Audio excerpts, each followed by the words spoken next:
Шоу-бизнес әлемінде жылдама ақпарат тарады, барша көрсін білсін, хабардар болсын. Ассалаумағалейкум армағазақ, арнамызға қош келдіңіздер.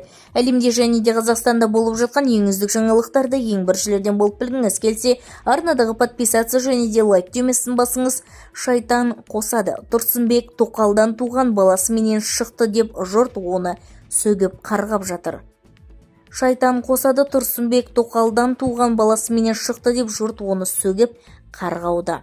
TikTok әлеуметтік желісіндегі Айман Тұрсынбек деген атпенен ашылған парақшада әзілкеш Тұрсынбектің видеосы жарияланып, жұрт оңны солды қарғап, ұрсып сөгіп жатыр деп жазады Демократ.кз.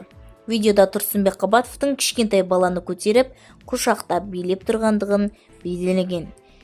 Әуенменен тербелген Тұрсынбек құшағындағы баланы мейірлене сүйіп, айналып толғанып тұрғандығын көруге болады. Видеоны қараған жұрттың көбі Тұрсынбектің құшағындағы тоқалы Айманның ұлы деп, әзілкешті жерден алып жерге салып ұрысып жатыр. Өз балаларына ауыр болады ғой. Неге мұндай видео жариялайды? 5 баласының обалы жібермес. Ескі видео сияқты, бұл жерде басы қисық емес. Қай әйелдің баласы? Шатысып кетті ғой. Біріншіні Құдай қосады, екіншіні шайтан қосады. Тоқалы оңбаған әйел екен, неге көрсете береді деген пікірлер көптеп жазылуда.